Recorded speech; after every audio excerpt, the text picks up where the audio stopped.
Back business breakfast షోలో ఇన్వెస్టర్లు ట్రేడర్లు సందేహాలకు సమాధానం ఇవ్వడానికి రామ్ ప్రకాష్ గారు అలాగే సుందరరాజ గారు మన టీవీ స్టూడియోలో ఉన్నారు. మరో కాలర్ తీసుకుందాం సార్. వెంకట్ కర్నూలు నుంచి మాట్లాడతారు. హలో హలో సార్, టెక్స్ మాకు 34 రూపాయలు కొన్నాను. అది హోల్డ్ చేసుకోవచ్చా? దాని ఫండమెంటల్స్ స్ట్రాంగ్ గా ఉన్నాయా? దాని విషయం చెప్పారు. ఓకే అండి. కన్స్ట్రక్షన్ కంపెనీ అండి టెక్స్మాకో. ఫండమెంటల్ కూడా చూస్తే కనుక లాస్ట్ 5 years గా 13 crores నుంచి 100 crores వరకు 6-7 times నెట్ ప్రాఫిట్ పెరిగిన కంపెనీ. టెక్నికల్ గా మటుకు చూస్తే కొంచెం లాస్ట్ 1 month గా స్ట్రాంగ్ కరెక్షన్ అయితే వచ్చిందండి. 90 rupees నుంచి 35 rupees వరకు.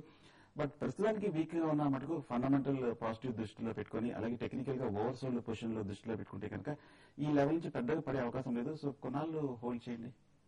అనంతపురం నుంచి శ్రీనివాస్ రెడ్డి లైన్ లో ఉన్నారండి. Hello hello hello Srinivas Reddy గారు. హలో, నమస్తే సార్. నమస్తే, అడగండి మీ డౌట్ ఏంటో. సార్ ఇండియా టెక్ 42 తీసుకున్నాము, అమ్మమంటారా ఉంచుకోమంటారా సార్? ఈ డౌన్ ఫాల్ లో ఏది తీసుకోవచ్చు? ఓకే అండి. సార్ ఇండిటెక్ గురించి అడుగుతున్నారు. లాస్ట్ 2-3 days గా చూస్తే కనుక రియల్ ఎస్టేట్ స్టాక్స్ కూడా బాగా పడ్డాయండి. ఇవాళ కూడా ఒక న్యూస్ రావడం జరిగింది. రియల్ ఎస్టేట్ కంపెనీస్ కూడా చాలా మంది లోన్స్ రీపే చేయలేకపోతున్నారు అని న్యూస్ రావడం జరిగింది. సో ప్రస్తుతానికి స్టాక్ అలాగే మార్కెట్ లో కూడా కొంచెం వీక్నెస్ ఉంది కాబట్టి కొంచెం కాషియస్ గా ఉండండి.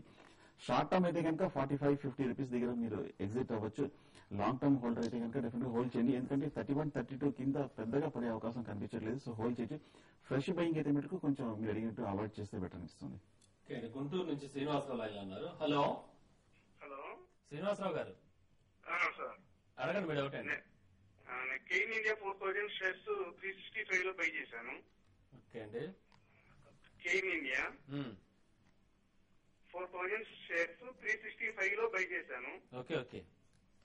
మీడియం టర్మ్ అని చెప్తారా?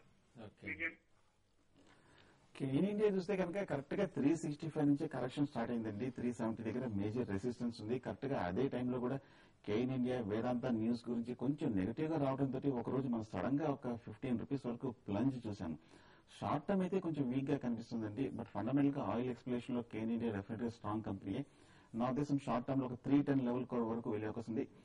మరీ మీరు షార్ట్ టర్మ్ అయితే కనుక కొంచెం 325-330 రూపీస్ దగ్గర 350 రూపీస్ దగ్గర కొంచెం ఎగ్జిట్ అయ్యి మళ్ళీ లోయర్ రేట్ లో మళ్ళీ బై చేయొచ్చు. లాంగ్ టర్మ్ అయితే హోల్డ్ చేయొచ్చు. మోహన్ రెడ్డి తిరుపతి నుంచి లైన్ లో ఉన్నారు. Hello hello hello Mohan Reddy గారు. సార్, అలా గుడ్ మార్నింగ్ అండి.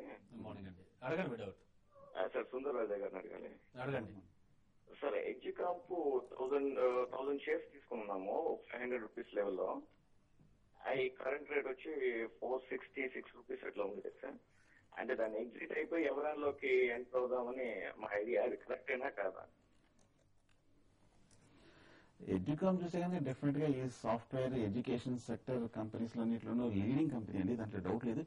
కాకపోతే లాస్ట్ 6 months గా మార్కెట్ ర్యాలీలో కూడా ఎడ్యుకామ్ అంతగా పెర్ఫార్మ్ చేయలేకపోతుంది. ప్రస్తుతానికి మీరు హోల్డ్ చేయండి. బట్ ఎందుకంటే ఏ మాత్రం మార్కెట్ లో ర్యాలీ వస్తే మటుకు ఎడ్యుకామ్ డెఫినెట్ గా ఫర్దర్ గా పెరిగే అవకాశం కూడా కనిపిస్తుంది. అలాగే ఎవరాన్ కూడా సేమ్ సెక్టర్ సంబంధించిన కంపెనీ. ఫండమెంటల్ గా okay, reasonable average based company అండి.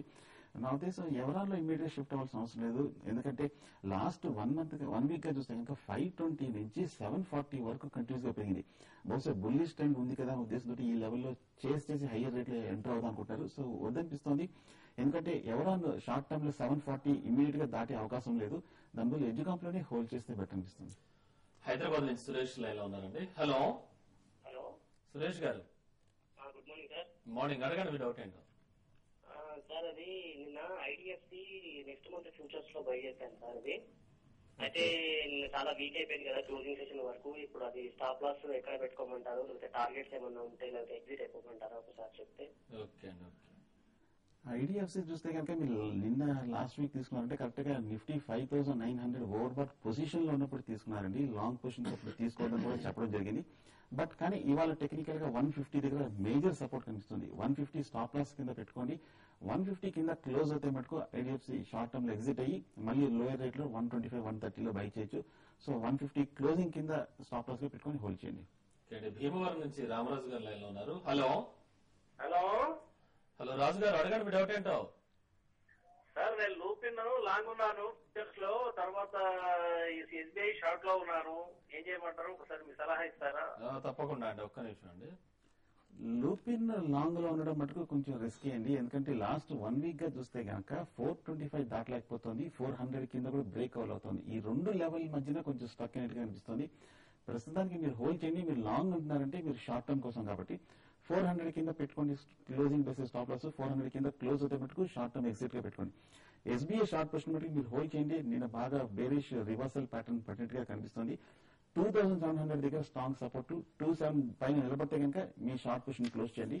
27 కింద కనుక క్లోజ్ అవుతే మీ షార్ట్ పొజిషన్ కంటిన్యూ చేసి 26 వరకు టార్గెట్ ఎక్స్పెక్ట్ చేయొచ్చు. ఓకే అండి, బెంగళూరు నుంచి కిషోర్ లైన్ లో ఉన్నారు. హలో హలో కిషోర్ గారు, అవునండి అడగండి మీ డౌట్ ఏంటో. సార్, ఇది మన రామప్రసాద్ గారికి క్వశ్చన్ అండి. ఓకే. మా అన్నయ్య గారి అమ్మాయి కోసం మేము ఒక మ్యూచువల్ ఫండ్స్ లో ఇన్వెస్ట్ చేద్దాం అనుకుంటున్నాము. అరౌండ్ ఒక 3 to 4 lakhs ఉంటుందండి, బట్ లాంగ్ టర్మ్. రామప్రసాద్ గారి సజెషన్స్ కావాలి. ఓకే, తప్పకుండా అండి. లాంగ్ టర్మ్ అంటున్నారు. ఫస్ట్ ఒకటండి, మీరు ఐ థింక్ ఈ 3 to 4 lakhs దేనిలో రిస్క్ తీసుకుందాం అనుకుంటారో అదొకటి కావాలి. బట్ లాంగ్ టర్మ్ అంటుంటే మీకు monthly investment mode, systematic investment plan ఏదైతే ఉంటున్నాయో మ్యూచువల్ ఫండ్స్ ద్వారా, that is I think apt. So ఈ 3 to 4 lakhs కూడా సిస్టమేటిక్ ట్రాన్స్ఫర్ ప్లాన్ ద్వారా మీరు ఈక్విటీలో ఇన్వెస్ట్ చేస్తే బాగుంటుంది. Probably you can make it up to 10,000 or 20,000 a month for next 15 months. గత మీరు if you see last 10 years or 15 years figures తీసుకున్నా కూడా 1,000 rupee a month, that is for last 15 years is 1,80,000. 1,80,000 has grown to almost 25 lakhs to 30 lakhs in various funds which we have given. ఏదైతే model portfolio ఇచ్చామో HDFC equity fund కానివ్వండి, Franklin India blue chip fund కానివ్వండి, Franklin India prime fund కానివ్వండి, I think 1,80,000 has grown to almost 25 lakhs to 30 lakhs ఈ range లో, in the average of almost 27 to 32% CAGR last 15 years. So I would suggest strongly systematic investment plan ద్వారా మీరు పాప పేరు మీద పెట్టుకుంటే అది చాలా బాగుంటుంది. I think that is the success for wealth creation. So even in last 5 years కానివ్వండి, 10 years కానివ్వండి, 15 years కానివ్వండి, systematic investment plans have really given good return. Okay sir, Srinivas Amalapuram నుంచి లైన్ లో ఉన్నారు. హలో గుడ్ మార్నింగ్ రామప్రకాష్ గారు. గుడ్ మార్నింగ్ సార్, ఇప్పుడు pension plans mutual funds లో ఉంటాయి కదా, పెన్షన్ ప్లాన్స్ పెన్షన్ భవిష్యత్తులో పెన్షన్ కోసం ఇప్పటి నుంచి మ్యూచువల్ ఫండ్ లో ఇన్వెస్ట్ చేద్దాం అనుకుంటున్నానండి. ఏదైనా మంచి ఫండ్ చెప్తారా? మంచి నేను ఆల్రెడీ HDFC టాప్ 200 ఫండ్ లో మీరు చెప్పినప్పుడు ఇన్వెస్ట్ అందులో ఫిక్స్ చేస్తున్నానండి. బేసికల్ గా పెన్షన్ ప్లాన్ అంటే మీకు 1 or 2 ప్లాన్స్ ఉన్నాయండి. టెంపుల్టన్ ఇండియా పెన్షన్ ప్లాన్ ఉంది, బట్ దానిలో I would break it into 2 అండి. ఒకటి మ్యూచువల్ ఫండ్స్ ద్వారా మీరు అక్యుములేట్ చేసుకుంటూ ఇన్వెస్ట్ చేస్తే బాగుంటుంది. ప్రాబ్లీ నెక్స్ట్ 15 years 20 years మీరు అక్యుములేషన్ చేసుకున్న తర్వాత ప్రాబ్లీ ఆ లంప్ సమ్ ని మళ్ళీ మీరు బ్యాంక్ డిపాజిట్ లో కానీ అలా మీరు చేసుకుంటే probably it would be better. కానీ ఇప్పుడు కొత్తగా లాస్ట్ 2 years లో మీకు నేషనల్ పెన్షన్ స్కీమ్ అని కొత్తగా వచ్చింది, పెన్షన్ ఫండ్ రెగ్యులేటరీ అథారిటీ కింద. దానిలో మీరు ఐ థింక్ రెగ్యులర్ గా ఇయర్లీ ఇన్వెస్ట్మెంట్ చేసుకుంటూ వెళ్తే probably up to 58 years it's lock in period. 58 years తర్వాత మీకు ఆప్షన్స్ ఉంటాయి, whether you want to withdraw it or you want to probably 50% withdrawal option ఉంటుంది. తర్వాత మీకు క్యూములేటివ్ ఆప్షన్స్, దాన్ని మీకు there are 6 fund managers, SBI కానివ్వండి, ICICI కానివ్వండి, HDFC కానివ్వండి, IDFC కానివ్వండి, ఇటువంటి ఫండ్ మేనేజర్లు అపాయింట్ చేశారు. సో పెన్షన్ కి సంబంధించిన నేషనల్ పెన్షన్ స్కీమ్ అనేది కొత్త స్కీమ్ ఉంటుంది, దానిలో ఇన్వెస్ట్ చేస్తే బాగుంటుంది. దానికి మీకు సెపరేట్ గా పెన్షన్ ఫండ్ PRN నంబర్ కూడా ఇస్తారు. So there are various organizations which help. You can walk into any State Bank of India branch or any of the nationalized banks. There are almost 10 to 15 banks which are there which help you in doing this pension planning. Okay అండి, ఒక్కసారి recommendations చూస్తే కుటుంబరావు గారు ఆదిత్య బిర్లా నువ్వు by above 890 rupees అంటున్నారు, అలాగే stop loss వచ్చి 886 rupees అంటున్నారు, target వచ్చి 895 లేదా 898 రూపీస్ అంటున్నారు. అలాగే హిందుస్థాన్ యూనిలివర్ స్టాక్స్ విషయం చూస్తే కనుక బై అబౌవ్ 280 రూపీస్ అంటున్నారు, స్టాప్ లాస్ వచ్చి 277 రూపీస్ అన్నారు, అలాగే టార్గెట్ 283 లేదా 285 రూపీస్ అన్నారు. ఇక శేష్ గారు M&M సజెస్ట్ చేస్తున్నారు, సెల్ బిలో 720 రూపీస్ అని చెప్పారు, అలాగే స్టాప్ లాస్ వచ్చి 726 అంటున్నారు, టార్గెట్ వచ్చి 704 లేదా 702 రూపీస్ అంటున్నారు.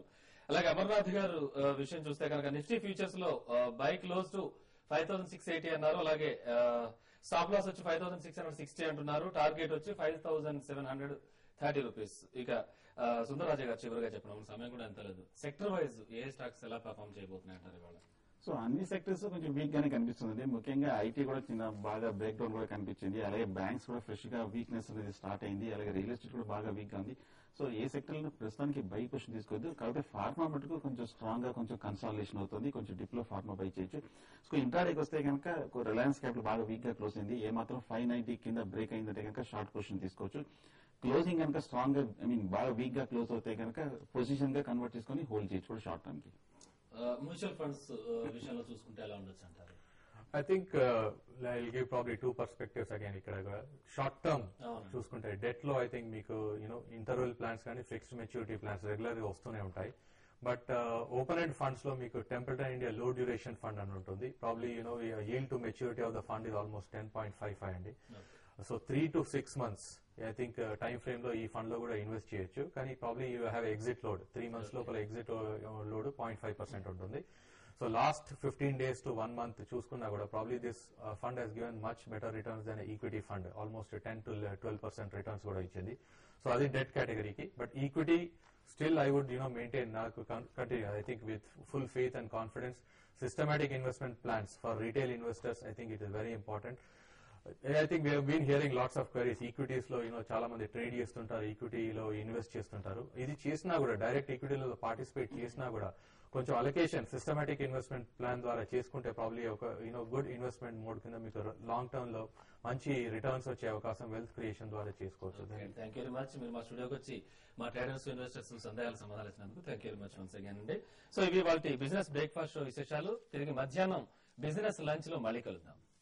Business breakfast, make up courtesy